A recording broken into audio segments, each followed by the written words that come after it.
जय हिंद दोस्तों, स्वागत है आप सभी का आपके अपने परिवार द लॉजिकल साइंस में। मैं हूं आलोक सिंह आतिश और आज के इस वीडियो सेशन में हम लोग डिस्कस करने वाले हैं विजय श्री एनसीईआरटी सीरीज के 9वें क्लास की। जी हाँ दोस्तों, इससे पीछे के वीडियो सेशन में हम लोगों ने विजय श्री एनसीईआरटी सीरीज का 8वां क्लास देखा था, जहां पे हम लोगों ने केमिस्ट्री के नए चैप्टर एटम्स एंड मॉलिक्यूल्स में एटम्स की चर्चा करा था। दोस्तों आज के इस वीडियो सेशन में हम लोग उससे आगे के कंसेप्ट की चर्चा कर रहे होंगे और साथ ही आपकी जानकारी के लिए बताना चाहूंगा कि आज के इस सेशन का जो आपका थ्योरी वाला पीडीएफ है वो आपको कहां से मिलेगा। ये हमारे टेलीग्राम ग्रुप से मिल जाएगा, जिसका लिंक इस वीडियो के नीचे डिस्क्रिप्शन में दिया हुआ है। आप वहां से जाकर के पीडीएफ को एक्सेस कर सकते हैं। बहरहाल आइए अपने सेशन की शुरुआत करते हैं और देखते हैं एग्जाम रेलेवेंट क्या कुछ सीख पाते हैं। मेरे मित्र, हम लोग के आज के इस सेशन का जो टॉपिक है वो आप सबों को थंबनेल से पता चल गया होगा। क्या है टॉपिक? डाल्टन परमाणु सिद्धांत, जिसको हम लोग इंग्लिश में डाल्टन एटॉमिक थ्योरी भी कहते हैं। क्या कहते हैं सर? डाल्टन एटॉमिक थ्योरी भी कहते हैं। मेरे मित्र ध्यान दीजिएगा, इससे पीछे के सेशन में हम लोग किसकी चर्चा किए थे? आप सभी कहेंगे कि गुरुजी इसके पीछे के सेशन में हम लोगों ने परमाणु की चर्चा करा था। किसकी चर्चा करा था? परमाणु यानी कि एटम की चर्चा करा था। मेरे मित्र, एटम के बारे में हमने परिभाषा नहीं लिखा था इसका, या हमने इसका परिभाषा नहीं समझा था। हमने सिर्फ और सिर्फ इतना समझा था कि गुरुजी जिस चीज को अभी हम परमाणु बोल रहे हैं इसके बारे में प्राचीन दार्शनिकों का अपना एक मत था। प्राचीन दार्शनिक में अगर हम लोग बात करें भारतीय दार्शनिक की, तो आप सभी कहेंगे कि भारतीय दार्शनिक में महर्षि कनाद और पाकुधा कात्याम थे और ग्रीक दार्शनिक में सर लुसिपस और डेमोक्रिटस थे। इन दोनों ही जो आपके दार्शनिक थे, ग्रीक और इंडियन, इनका यह मानना था कि पदार्थ को अगर टुकड़ा टुकड़ा में विभाजित किया जाए तो एक ऐसी सीमा आएगी, यानी कि जो हमारा पदार्थ का कण है वो उससे ज्यादा विभाजित नहीं हो पाएगा, और यही अविभाजित कण जो है वो क्या है सर? परमाणु है। तो मेरे मित्र, परमाणु के बारे में जो हम लोगों ने विचार पढ़ा वो क्या था पूरी तरीके से? तो सर दार्शनिक दृष्टिकोण से था, यानी कि फिलोसफिकल पॉइंट ऑफ व्यू से था। मतलब सीधा सा है कि यहां पे बात कौन कर रहा है परमाणु की? तो आप सभी कहेंगे सर महर्षि कनाद कर रहे हैं, महर्षि कनाद कर रहे हैं। और साथ ही साथ कौन कर रहे हैं? तो आप कहेंगे सर इंडियन फिलोसफर में पाकुधा कात्याम भी है, जो भी यही बता रहे हैं। महर्षि कनाद ने यह बताया कि पदार्थ को अगर हम टुकड़ा टुकड़ा में विभाजित करते चले जाए तो एक ऐसा कण आएगा या एक ऐसी सीमा मिलेगी जिससे और पदार्थ को अधिक टुकड़ों में विभाजित नहीं किया जा सकता है। तो मेरे मित्र, इसी चीज को और पूरे संगठित तरीके से एक्सप्लेन किसने करा? सर पाकुधा कात्याम ने करा कि महर्षि कनाद साहब जो कह रहे हैं कि ऋषि मुनि महर्षि कनाद जो कह रहा है कि जो एक टुकड़ा मिलेगा उससे और ज्यादा विभाजित नहीं हो पाएगा, तो एक्चुअली में ये टुकड़ा संयुक्त रूप में होता है और इसी के वजह से क्या होता है? पदार्थ के अलग अलग रूप होते हैं। ये स्टेटमेंट किसका था? पाकुधा कात्याम का था। अब मेरे मित्रों, उसी समय जो आपका ग्रीक फिलोसफर थे, यानी कि आप कह सकते हो ग्रीक दार्शनिक थे, कौन थे सर? तो आप सभी को नाम याद होना चाहिए, डेमोक्रिटस और साथ ही साथ ल्यूसिपस। इन लोगों का भी क्या मानना था कि सर जो अविभाजित टुकड़ा है वो परमाणु कहलाएगा। क्योंकि इन चारों ही ऋषि मुनि या दार्शनिकों का परमाणु के बारे में अपना मत था, और ये एक कह सकते हो कि फिलोसफिकल पॉइंट ऑफ व्यू से, यानी कि दार्शनिक पॉइंट ऑफ व्यू से अपनी बातों को रख रहे थे, प्रायोगिक तरीके से नहीं रख रहे थे। और साइंस पढ़ रहे हो चिल्ला, तो कहीं ना कहीं एक्सपेरिमेंट की तो बात करोगे ही करोगे। तो मेरे मित्र, क्या हुआ कि उस समय जो परमाणु के बारे में कंसेप्ट अधूरा था, उस चीज को समझने के लिए दो वैज्ञानिक आगे आए, जैसा कि आप सबों ने पीछे के सेशन में देखा। कौन कौन से? तो सर एक लैवोजियर, कौन? एक लैवोजियर और दूसरा सर प्राउस्ट। इन दोनों ने मिलकर के क्या करा? तो आप सभी कहेंगे कि गुरुजी इन दोनों ने मिलकर के रासायनिक संयोग के नियम का प्रतिपादन करा। मतलब आप कह सकते हो कि दोनों ने रासायनिक संयोग का नियम दिया, और रासायनिक संयोग का जो नियम था वो लैवोजियर के द्वारा क्या दिया गया था? लॉ ऑफ मास कंजर्वेशन, और प्राउस्ट के द्वारा sir law of definite proportion. अब इस नियम को तो लैवोजियर और प्राउस्ट ने दे दिया, लेकिन उसको वो बेहतर तरीके से एक्सप्लेन करने में असमर्थ थे। तब किसकी एंट्री हुई मेरे मित्र? इसी वक्त एंट्री किसकी हुई? इसी वक्त एंट्री हुई डाल्टन साहब की। किसकी सर? डाल्टन साहब की। और मेरे मित्र डाल्टन ने चीजों को समझाने के लिए इस रासायनिक संयोग के नियम का सहारा लिया और फिर उन्होंने एक्सपेरिमेंटल तरीके से यानी कि प्रायोगिक तरीके से परमाणु के बारे में अपने विचार को रखा या फिर अपने बातों को रखा। और यहीं से किसकी शुरुआत हो गई? डाल्टन्स एटॉमिक थ्योरी की शुरुआत हो गई। और इसीलिए हम लोग क्या कहते हैं कि सर परमाणु के बारे में सबसे पहला जो थियरी थी वो किसके द्वारा दी गई? जॉन डाल्टन के द्वारा दी गई। कब दी गई? 1808 में दी गई। आप कहेंगे कि गुरुजी जॉन डाल्टन कौन थे? मेरे मित्र जब एनसीईआरटी पढ़ रहे हैं तो कहीं ना कहीं एनसीईआरटी के फैक्ट को साथ में लेके चलना होगा और तभी आपका पूरा का पूरा एनसीईआरटी कवर हो पाएगा। ध्यान में रखिएगा, जब अगर आप जॉन डाल्टन के बारे में जानने को इच्छुक हैं तो आपको यह ध्यान में रखना होगा कि जॉन डाल्टन साहब जो हैं इनका जन्म 1766 ईस्वी में हुआ था। कब हुआ था सर? 1766 ईस्वी में। और साथ ही कहां हुआ था? तो आप सभी ध्यान में रखेंगे, इंग्लैंड के एक गरीब जुलाहा परिवार में हुआ था। अब ध्यान दीजिएगा कि इनका जो पठन और पाठन का सर समय रहा है वो किस तरीके से बदला है। मेरे मित्र कहा जा रहा है कि 12 वर्ष की आयु में उन्होंने एक शिक्षक के रूप में अपनी जीविका शुरू कर दी। 12 वर्ष सोच सकते हो चेला कितना कम होगा? 12 वर्ष के मतलब उम्र में ही मतलब 12 वर्ष से ये पढ़ाना शुरू कर दिए थे। और आज लोग सर 28, 29, 30 साल तक कहते हैं हमें कोई काम ही नहीं है, हमें कोई काम ही नहीं मिल रहा है। तो मेरे मित्र करने की इच्छा होनी चाहिए, ये बात भी होती है। तो जॉन डाल्टन साहब 12 वर्ष की उम्र से इन्होंने क्या करा सर? शिक्षक के रूप में अपनी जीविका शुरू कर दी थी। और आश्चर्य की बात यह है कि 19 साल की उम्र में सर ये प्रिंसिपल बन गए थे। क्या कहा जा रहा है कि 7 साल बाद वह एक स्कूल के प्रिंसिपल बन गए। 12 वर्ष में उन्होंने पढ़ाना शुरू किया और 7 वर्ष बाद प्रिंसिपल बन गया, तो 19 वर्ष की उम्र में वो प्रिंसिपल बन गया। अब मेरे मित्र 1793 में जॉन डाल्टन एक कॉलेज में गणित, भौतिकी एवं रसायन शास्त्र पढ़ाने के लिए मैनचेस्टर चले गए।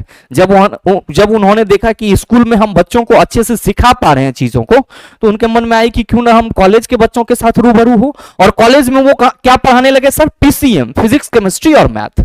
मेरे मित्र यहां पर उन्होंने अपने जीवन का अधिकांश समय शिक्षण एवं शोध कार्य में व्यतीत कर दिया। चूंकि जब कॉलेज गए तो वहां पे उनको लेबोरेटरी भी मिला, प्रयोगशाला भी मिला, तो अपना अधिकांश जीवन उन्होंने उस सर कॉलेज में क्या किया? तो सर शिक्षण और जो उनका शोध कार्य था, रिसर्च था, उसमें सर पूरा का पूरा व्यतीत कर दिया। और 1808 में इन्होंने क्या करा सर? परमाणु सिद्धांत को प्रस्तुत किया, जो द्रव्यों के अध्ययन के लिए एक महत्वपूर्ण सिद्धांत साबित हुआ।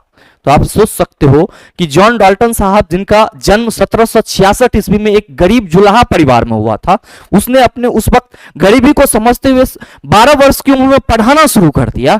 और 12 वर्ष की उम्र में पढ़ाते पढ़ाते सर 19 साल की उम्र तक पहुंचते तक वो क्या हो गए थे सर? प्रिंसिपल बन गए थे।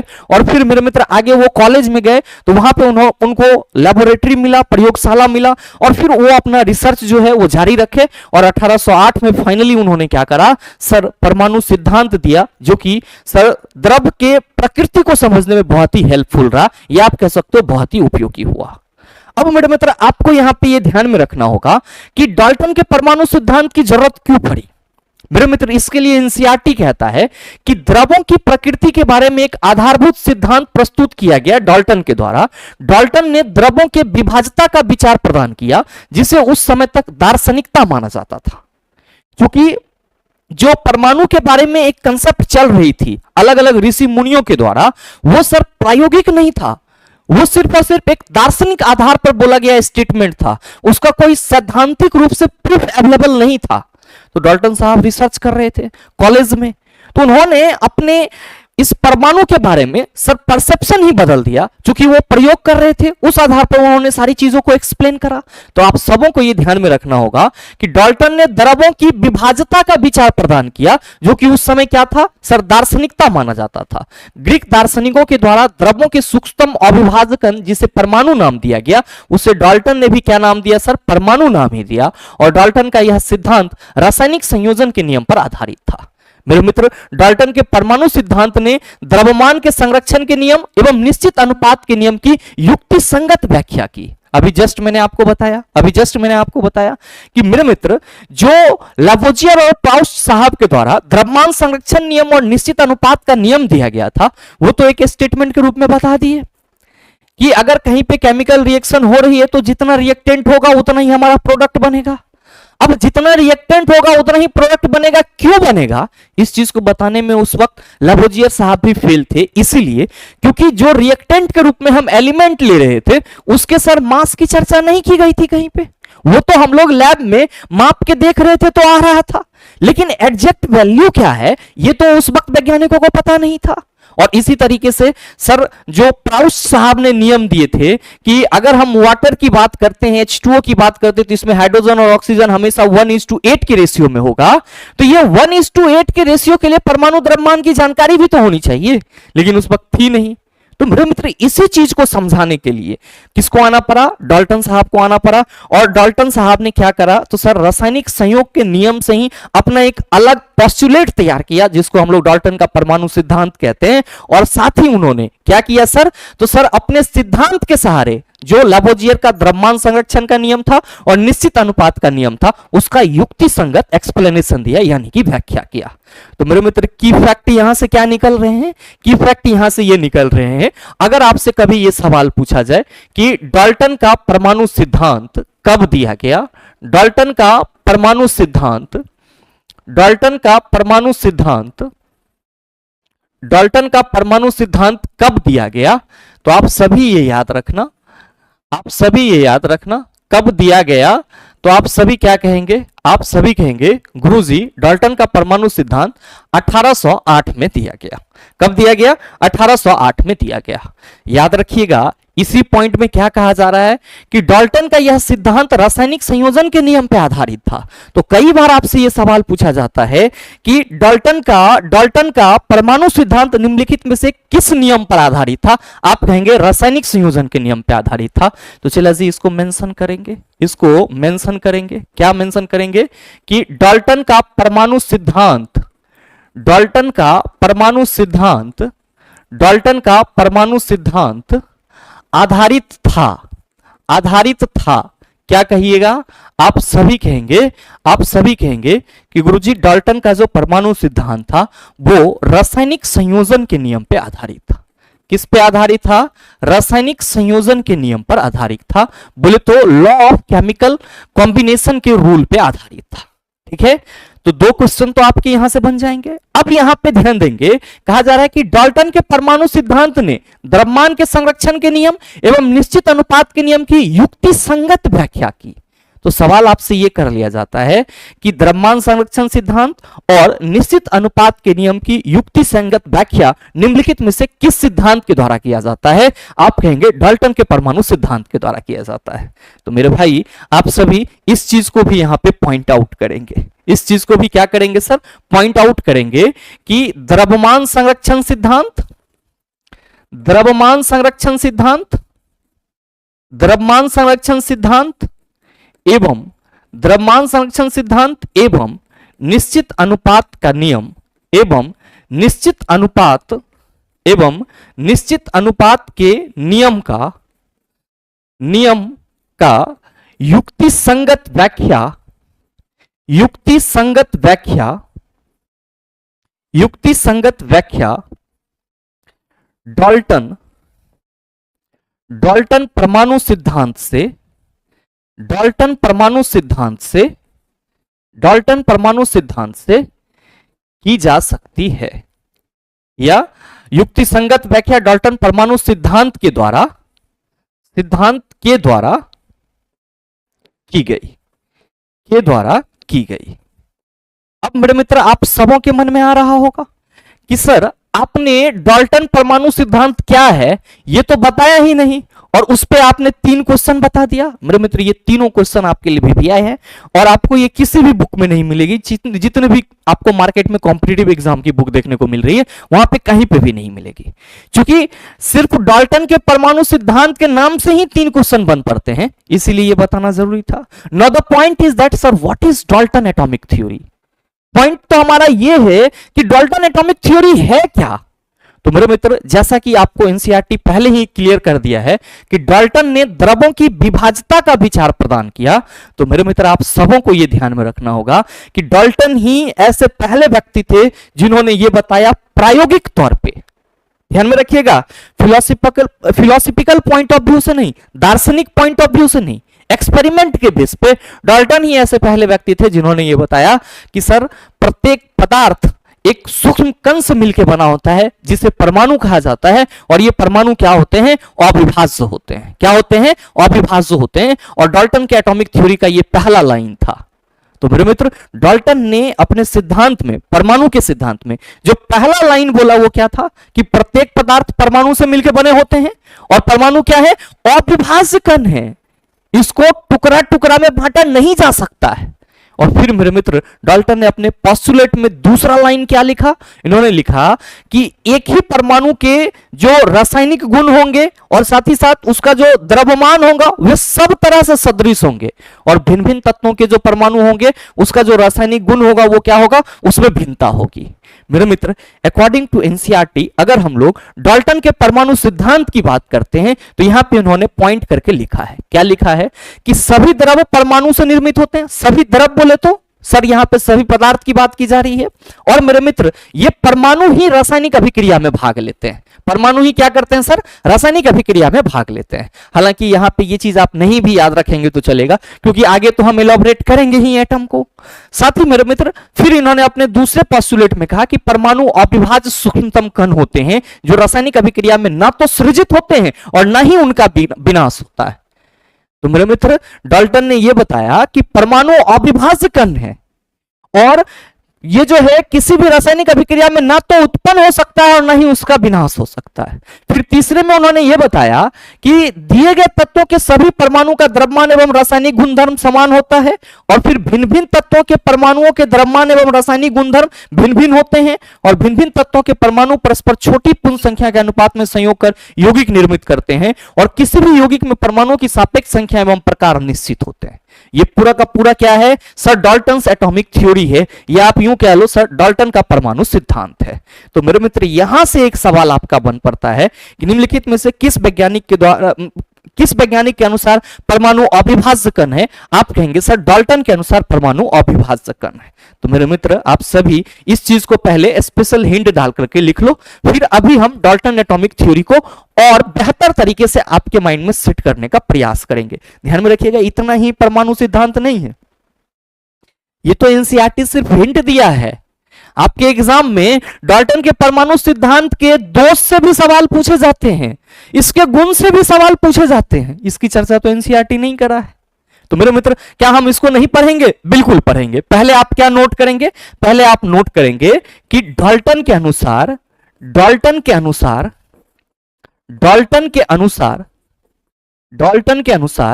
परमाणु अविभाज्य कण है। डाल्टन के अनुसार परमाणु अविभाज्य कण है। तो मेरे मित्र, अगर आपसे यह सवाल करा जाए कि निम्नलिखित में से किस वैज्ञानिक के अनुसार परमाणु अविभाज्य कण है, आप कहेंगे सर डाल्टन के अनुसार परमाणु क्या है? अविभाज्य कण है। मेरे मित्र, याद रखिएगा कि डाल्टन के परमाणु सिद्धांत की जो अभिधारणा है उसको हम सरल रूप में कुछ इस तरीके से भी एक्सप्लेन कर सकते हैं। पहला पॉइंट पे हम ये कह सकते हैं कि सभी पदार्थ छोटे अविभाज्य कणों से बने होते हैं जिन्हें परमाणु कहा जाता है। तो आप सभी ये याद रखेंगे, डाल्टन परमाणु सिद्धांत का पहला लाइन क्या कहता है कि जितने भी पदार्थ हैं that's all are made up of atom and atoms are individual. मतलब जितने भी मैटर हैं वे सब किससे बनेंगे? परमाणु से। और ये छोटा कण है और क्या होंगे? तो सर ये अविभाज्य होते हैं।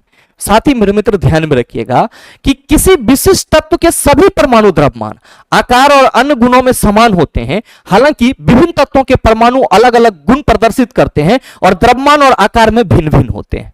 तो जो डाल्टन ने सर बताया कि किसी एक तत्व के जितने भी परमाणु होंगे वे सब के सब रासायनिक रूप से सदृश होंगे, एक समान होंगे। तो यही बात को यहां पे बहुत ही सरल तरीके से लिख दिया गया कि किसी भी विशिष्ट तत्व के, तत्व हमारा XYZ कुछ भी हो सकता है सर, उसका जो परमाणु द्रव्यमान होगा, एटॉमिक मास होगा, आकार होगा और अन्य गुण होंगे वो समान होंगे। और विभिन्न तत्वों के जो परमाणु द्रव्यमान होंगे या सर जो उसका आकार होगा उसमें क्या होगी? भिन्नता पाई जाएगी। साथ ही डाल्टन ने अपनी थ्योरी में यह भी बताया कि परमाणु को ना तो बनाया जा सकता है और ना ही नष्ट किया जा सकता है। इसके अलावा परमाणु को छोटे छोटे कणों में विभाजित भी नहीं किया जा सकता है मेरे मित्र। फिर उन्होंने क्या बताया कि यौगिक बनने के लिए विभिन्न तत्वों के परमाणु एक दूसरे के साथ निश्चित पूर्णांक अनुपात में जुड़े रहते हैं। तो ये डाल्टन का परमाणु सिद्धांत था जो कि सीधे सीधे परमाणु के इंडिविजिबिलिटी बोले तो अविभाज्यता पर पूरे तरीके से जोर दे रहा है। अब आप कहेंगे कि गुरुजी इस नियम से क्या फायदा हुआ, तो मेरे मित्र आप सभी ध्यान में रखेंगे कि अगर हम लोग बात करते हैं डाल्टन के परमाणु सिद्धांत के गुण की, तो सर पहला तो प्रॉपर्टीज ये है कि इन्होंने सर जो रासायनिक संयोग के नियम थे उसका व्याख्या करा।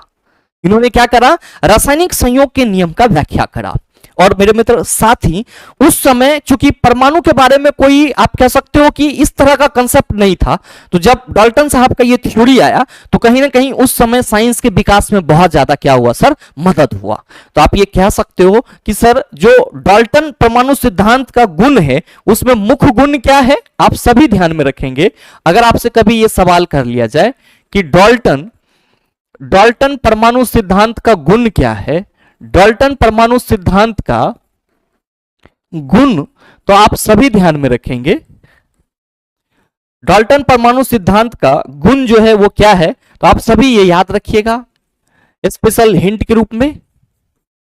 रासायनिक संयोग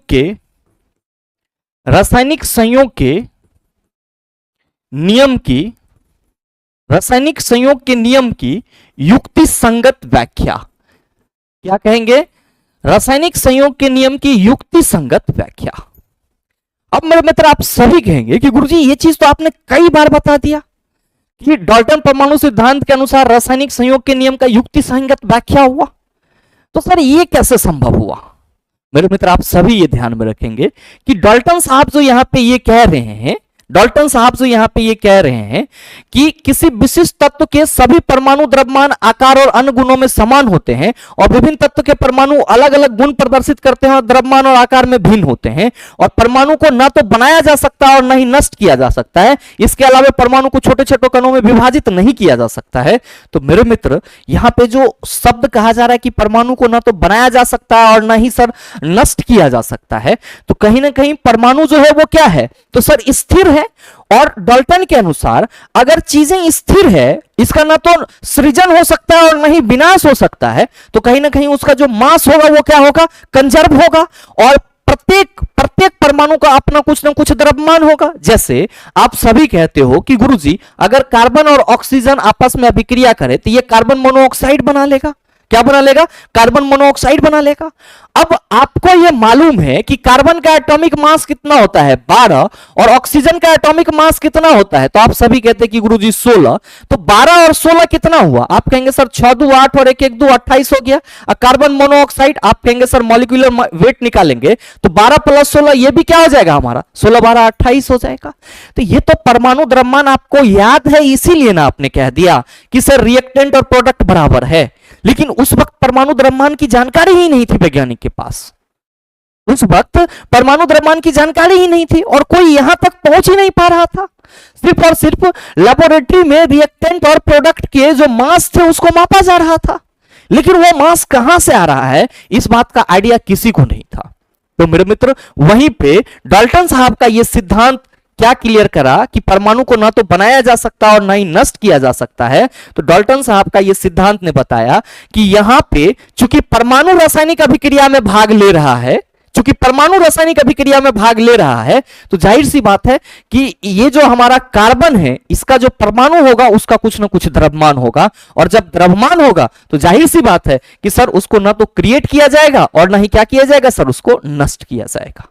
तो मेरे मित्र इस तरीके से सर हम लोग ये कहते हैं कि डाल्टन का परमाणु सिद्धांत रासायनिक संयोग के नियम को समझाने में क्या रहा सर, सफल रहा। Now the point is that sir निश्चित अनुपात के नियम का एक्सप्लेनेशन कैसे किया।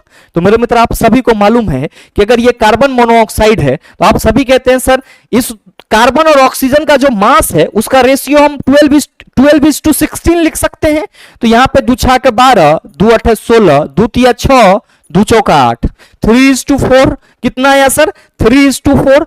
अब कार्बन मोनोऑक्साइड हमारा कहीं से भी आए, उन सभी में कार्बन और ऑक्सीजन का रेशियो क्या होगा सर 3:4 ही होगा। क्या होगा 3:4 ही होगा। ये जो 3:4 है ये भार के विचार से है, और भार की जो विचार है वो किसके मन में आया था सर डाल्टन साहब। तो वहां पे चीजें क्लियर हो गई कि ये जो निश्चित अनुपात और रासायनिक संयोग के नियम में हम लोग भार का इस्तेमाल कर रहे हैं, तो ये कोई ना कोई कण है, और ये कण क्या है सर पदार्थ के परमाणु के रूप में जाने जाएंगे, या आप कह सकते हो पदार्थ के परमाणु हैं। इसीलिए आप सभी से अगर कभी ये सवाल करा जाए कि डाल्टन परमाणु सिद्धांत का गुण, आप कहेंगे सर पहला गुण और सबसे इंपॉर्टेंट गुण ये है कि सर ये रासायनिक संयोग के नियम की युक्ति संगत व्याख्या करता है।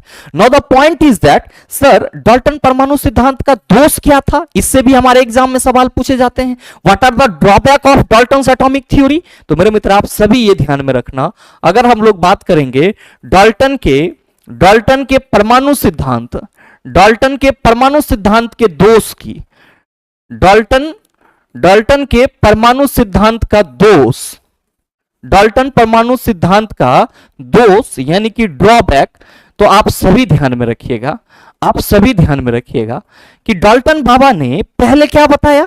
पहले इन्होंने ये बताया, मेरे मित्र यहां पे फोकस करना, यहां पे फोकस करना कि परमाणुओं को ना तो बनाया जा सकता है और ना ही नष्ट किया जा सकता है।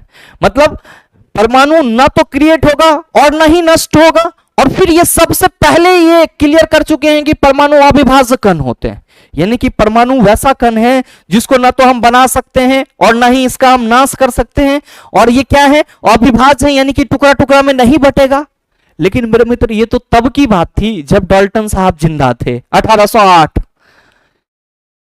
जब इन्होंने इस पोस्टुलेट को पूरी तरीके से वायरल करा दिया चला, तो वैज्ञानिकों को चीजें थोड़ा सा अटपटा लगा कि आखिर ये जो परमाणु है ये किस चीज से मिलकर बना हुआ है। और मेरे मित्र रिजल्ट आप सबों के सामने है, रिजल्ट आप सबों के सामने है कि हम सभी कहते हैं कि sir all the atoms have a subatomic particles which is also known as their fundamental particles. जितने भी परमाणु हैं सबके सर उप परमाणुविक कण हैं जो उसके मूल कण भी कहलाते हैं। और हम लोग कहते हैं बहुत ही शौक से सलीके से कि गुरुजी all the atoms are made up of electron proton and neutron. तो जब डाल्टन कह रहा था कि परमाणु विभाजित नहीं हो सकता है, लेकिन मॉडर्न साइंस के अनुसार हम लोग क्या कह रहे हैं कि सर परमाणु विभाजित हो सकता है इलेक्ट्रॉन प्रोटॉन और न्यूट्रॉन में। तो मेरे मित्र डाल्टन साहब का ये वाला जो सिद्धांत था वो फेल हो गया, और इसी को हम लोग डाल्टन के ड्रॉबैक के रूप में देखते हैं या डाल्टन एटॉमिक थ्योरी के दोष के रूप में देखते हैं। तो मेरे मित्र पहला दोष यही था कि डाल्टन के अनुसार परमाणु अविभाज्य है। डाल्टन के अनुसार परमाणु अविभाज्य है, जबकि परमाणु को इलेक्ट्रॉन प्रोटॉन एवं न्यूट्रॉन में बांटा जा सकता है। इलेक्ट्रॉन प्रोटॉन एवं न्यूट्रॉन में बांटा जा सकता है। तो मेरे मित्र जो पहला ड्रॉबैक था डाल्टन एटॉमिक थ्योरी का वो यही था कि डाल्टन ने बताया परमाणु अविभाज्य है, that means they can not be divisible, ये डिवाइड नहीं हो सकता है। बट नाउअडेज आज के समय में हम लोग परमाणु को इलेक्ट्रॉन प्रोटॉन और न्यूट्रॉन में विभाजित कर रहे हैं। तो सर ये तो पहला दोष हो गया। अब मेरे मित्रों जो यहां पे कहा जा रहा है कि किसी विशिष्ट तत्व के सभी परमाणु द्रव्यमान आकार और अन्य गुणों में समान होते हैं और विभिन्न तत्वों के परमाणु अलग अलग गुण प्रदर्शित करते हैं, तो मेरे मित्र आप जरा सा हमें यह बता दो कि अगर हम कार्बन के ही समस्थानिक कार्बन 612 और कार्बन 614 की चर्चा करें तो आप सभी क्या कहेंगे कि गुरुजी दोनों के जो प्रॉपर्टीज होंगे वो अलग अलग होंगे। और मेरे मित्र आप सभी कहेंगे कि सर भले ही इसकी परमाणु संख्या समान है किंतु द्रव्यमान संख्या क्या है, भिन्न भिन्न है। अब इसी तरीके से आप हाइड्रोजन के समस्थानिक H11 प्रोटियम, दूसरे समस्थानिक H12 सर ड्यूटेरियम और तीसरे समस्थानिक H13 सर ट्राइटियम की बात कर लो, क्या कहोगे कि गुरुजी इन सभी का परमाणु संख्या तो समान है लेकिन परमाणु द्रव्यमान क्या है, भिन्न भिन्न है। मेरे मित्र डाल्टन के अनुसार विशिष्ट तत्व के सभी परमाणु द्रव्यमान आकार और अन्य गुणों में समान होते हैं। मतलब किसी एक तत्व का जितना भी परमाणु होगा उसका परमाणु द्रव्यमान आकार गुण सब समान होगा। किसके अनुसार, डाल्टन के अनुसार।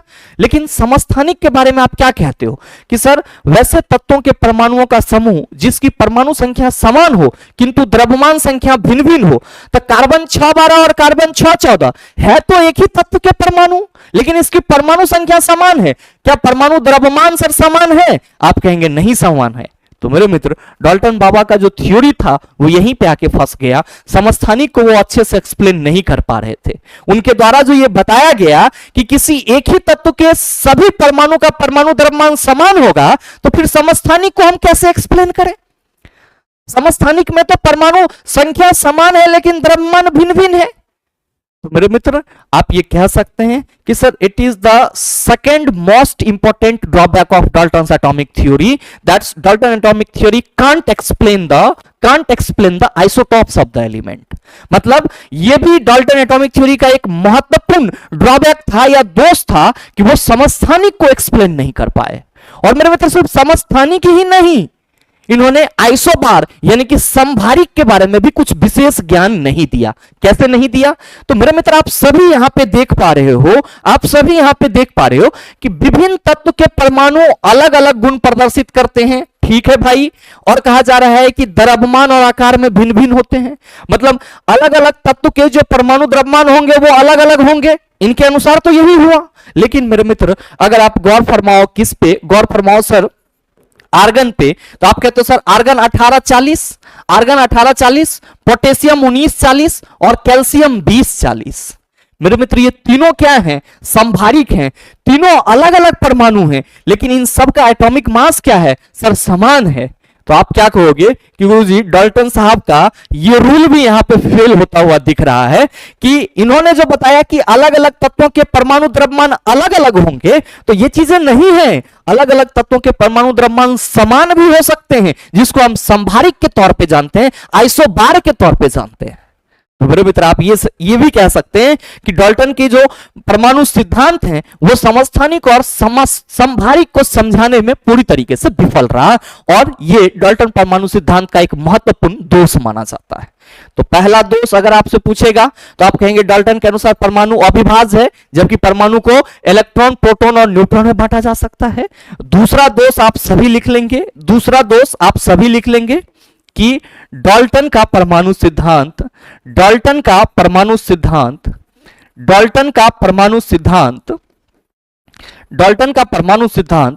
समस्थानिक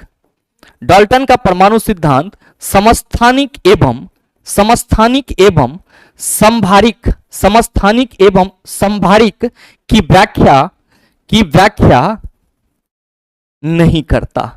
समस्थानिक एवं समभारिक की व्याख्या नहीं करता है। तो मेरे मित्र आपसे अगर कभी भी यह सवाल पूछा जाए कि डाल्टन का परमाणु सिद्धांत क्या है, तो आप कह सकते हैं डाल्टन परमाणु सिद्धांत का गुण कह सकते हैं, डाल्टन के परमाणु सिद्धांत का दोष आप कह सकते हैं। आप कहेंगे गुरुजी ये तो क्लियर हो गया। मेरे मित्र बिल्कुल क्लियर हो गया। लेकिन अब आप बताओ कि डाल्टन के इस परमाणु सिद्धांत से कहीं ना कहीं एक चीज यह भी तो क्लियर हो गया कि सर किसी भी पदार्थ का जो सबसे सूक्ष्मतम कण होगा वो परमाणु ही होगा। बिल्कुल मेरे मित्र। और जैसे ही अब हमारे पास सवाल आएगा कि व्हाट इज एटम, तो हम क्या कहेंगे? हम सभी कहेंगे कि किसी भी पदार्थ का वह सूक्ष्मतम रूप जो रासायनिक अभिक्रिया में भाग लेता है सर परमाणु कहलाता है। और मेरे मित्र आप सभी ये ध्यान में रखिएगा कि डाल्टन ने ही सबसे पहले तत्व के सूक्ष्मतम कण और यौगिक के सूक्ष्म कण के बीच में अंतर किया था उत्पन्न, और बाद में सर वो चीज आपका यौगिक का सूक्ष्मतम कण अणु के रूप में विस्तृत हुआ था। इस चीज को भी लिख लेना मेरे मित्र, ये बहुत ही जरूरी है। आप सभी यहां पे स्पेशल हिंट देकर के लिख लेंगे,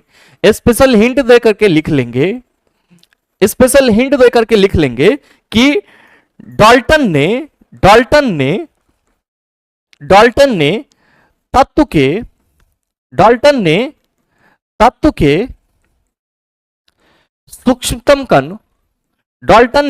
के सूक्ष्मतम कण को डाल्टन ने तत्व के सूक्ष्मतम कण को परमाणु कहा, परमाणु कहा तथा तथा तथा यौगिक के सूक्ष्मतम कण को, यौगिक के सूक्ष्मतम कण को,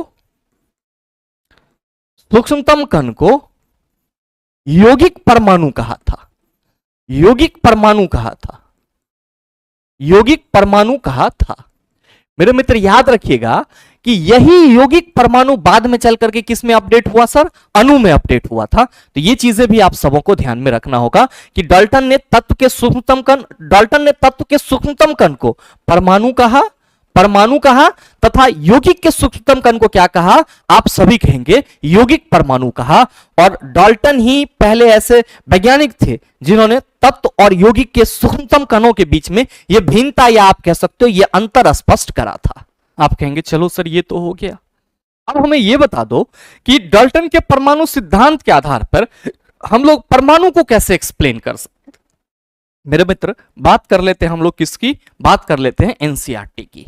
एनसीईआरटी में क्या कहा जा रहा है, कहा जा रहा है कि परमाणु क्या होता है। कह रहा है कि क्या आपने कभी किसी इमारत की दीवार बनते देखी है।